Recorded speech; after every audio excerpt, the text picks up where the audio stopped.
रखते हैं। सुलेमान अकरम राजा साहब सुप्रीम कोर्ट के सीनियर वकील है, माहिर कानून है। मियां नवाज साहब का 2017 में केस भी उन्होंने लड़ा था, जिस केस का जिक्र आज सारा दिन आप टेलीविजन स्क्रीनों पर सुनते रहे।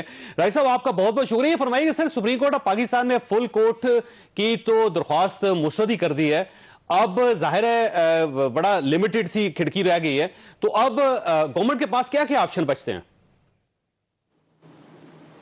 लेकिन कोई ऑप्शन नहीं बचता। सुप्रीम कोर्ट ने कल वक्त मुकर्रर किया है समाअत के लिए। अगर गवर्नमेंट ये समझती है कि उन्होंने समाअत का हिस्सा नहीं बनना तो ये उनकी सवाबदीद है। पिटिशनर इसमें जाहिर है पीटीआई और पीएमएल क्यों हैं, वो अपनी बहस करेंगे और सुप्रीम कोर्ट फैसला कर देगी।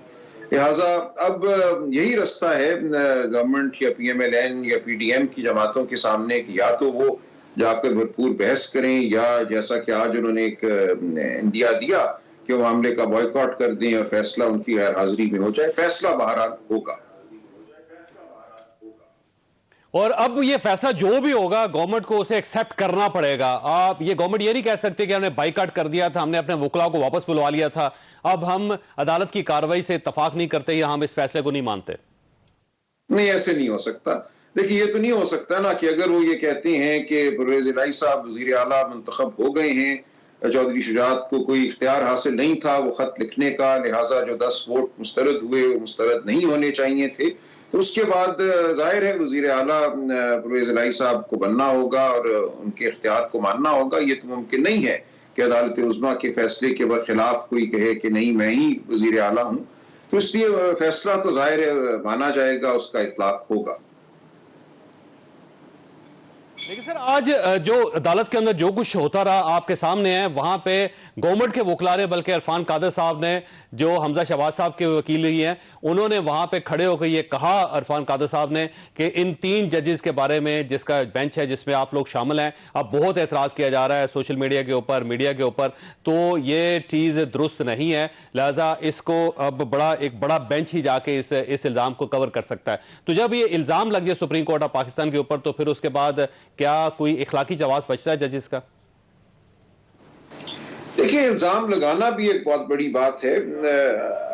बहरहाल अगर जज साहिबान बड़ा बेंच बना देते तो बन सकता था। एक रिवायत है इसकी कि अगर बेंच की तश्कील के हवाले से एतराज हो तो उस एतराज को मद्देनजर रखते हुए कुछ तब्दीली की जा सकती है बेंच में। लेकिन आज मैं समझता हूँ अब जो बात समझ में आ रही है कि माहौल ऐसा बन गया था कि इन 3 जज साहिबान की जात के हवाले से एक तनाजा खड़ा कर दिया गया था। अब या तो वो अपनी जात के हवाले से जो एक इबाहम या शुकूक जाहिर किए जा रहे थे उनको मान लेते और मानने के बाद बेंच की तश्कील तब्दील दे देते, या वो उनको ना मानते। उन्होंने यही फैसला किया कि हम अपने मौक़िफ़ पे खड़े हैं, हमें अपनी जात पर भरोसा है और हम 3 ही इस मुकदमे। ये अब सूरत हाल है जो सामने है। अब राय साहब, पिछले 2 फैसलों की तरफ आएंगे। एक फैसला 2017 में हुआ था जिसमें आप मियां नवाज साहब के वकील थे। उस फैसले में यह कहा गया था कि लीडर जो है वो उसको 61 और 62 पे पूरा उतरना चाहिए और सादक और अमीन होना चाहिए। अगर वो सादक और अमीन नहीं है और वो पार्लियामेंट का मेंबर नहीं बन सकता तो उसके पास पार्टी की क़यादत करने का कोई हक नहीं है। उसमें मियां नवाज साहब को साइड पे कर दिया गया था, उनकी सदारत खत्म हो गई थी, बल्कि सेनेट के टिकट जारी किए हुए थे पाकिस्तान मुस्लिम लीग नून ने। उसके बाद सेनेटर्स को आज़ाद इलेक्शन लड़ना पड़ा। फिर उसके बाद ये 25 अरकान जो थे उनके बारे में फैसला हुआ था, उसमें भी आप वकील थे और उसमें इमरान खान साहब का एक लेटर दिखाया गया था। उस बुनियाद पे ये कहा गया कि इनके वोट को कंसिडर नहीं किया जाएगा। अब अगला जो इशू है वो दोस्त मोहम्मद वजारी साहब का और चौधरी शुजात साहब का है। चौधरी शुजात साहब भी पार्टी लीडर हैं, उन्होंने एक लेटर दे दिया। तो ये तजाद नहीं है तीनों फैसलों के अंदर?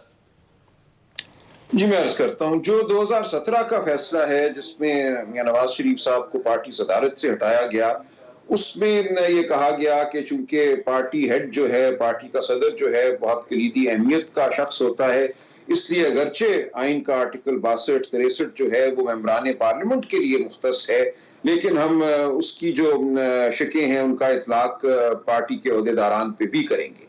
ये फैसला आज तक एक मुतनाज़े फैसला रहता है, लेकिन उस फैसले में ये नहीं कहा उन्होंने कि 63A के हवाले से पार्लिमानी पार्टी जो है वो पार्टी हेड के ताबे है। ये इशू उस मुकदमे में इस तरह से नहीं उठा।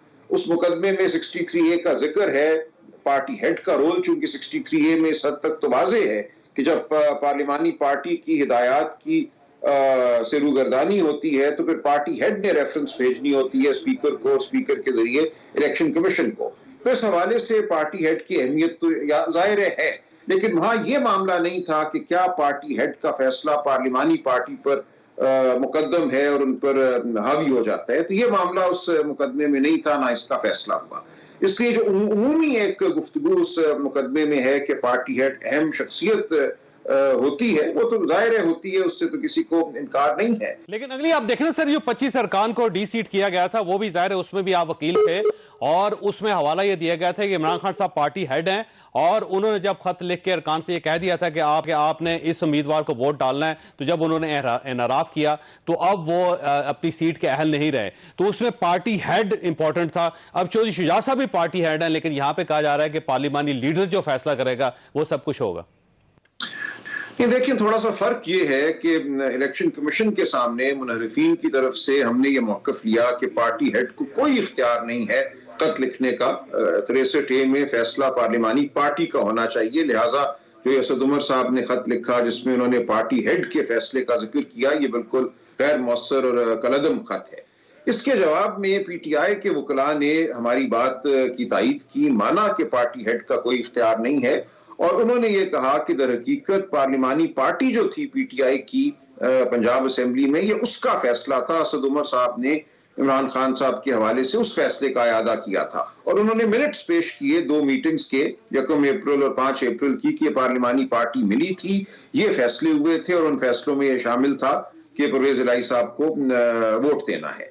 अब हमने उस हवाले से ये कहा कि सवाल ये पैदा हो जाता है और ये एक सवाल बड़ा अहम पैदा हो जाता है कि अब ये डिबेट एक नया रुख अख्तियार कर लेगी कि फैसला पार्टी हेड करेगा या पार्लिमानी लीडर करेगा, क्योंकि वोट पार्टी हेड को मिलते हैं, वोट मियां नवाज शरीफ साहब को मिलते हैं, आसिफ अली जरदारी साहब को मिलते हैं, इमरान खान साहब को मिलते हैं। और अब अगर वो ये वोट लेने के बाद अगर उनके अरकान अपनी एक पार्लिमानी पार्टी में एक डिफरेंट फैसला ले लेते हैं तो फिर तो ये ज्यादती होगी पार्टी हेड के साथ, और अगर पार्लिमानी लीडर स्ट्रांग हो गए तो पार्टी हेड्स की फिर जरूरत ही नहीं है।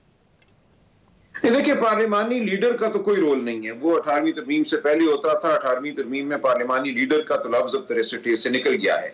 अब या पार्टी हेड है या पार्लियामेंट्री पार्टी है। देखिए, आपने अगर आइन को बदलना है तो बदल दीजिए, आप पार्टी हेड के इख्तियार को और वसी करना चाहते हैं तो कर दीजिए। जुबान जो 63A में इस्तेमाल हुई है वो है directions of the parliamentary party, और उसके साथ ही साथ ये है कि अगर पार्लिमानी पार्टी की डायरेक्शन से इन्हिराफ होता है तो फिर पार्टी हेड ये फैसला करेगा कि कोई एक्शन लेना है या नहीं लेना, और अगर वो एक्शन लेता है तो फिर रेफरेंस भेजेगा स्पीकर को और स्पीकर के जरिए इलेक्शन कमीशन को। यानी कि एक ही आर्टिकल में 2 मुख्तलिफ इस्तिलाहें इस्तेमाल हुई हैं। पार्लिमानी पार्टी एक इस्तिलाह है, पार्टी हेड दूसरी इस्तिलाह है।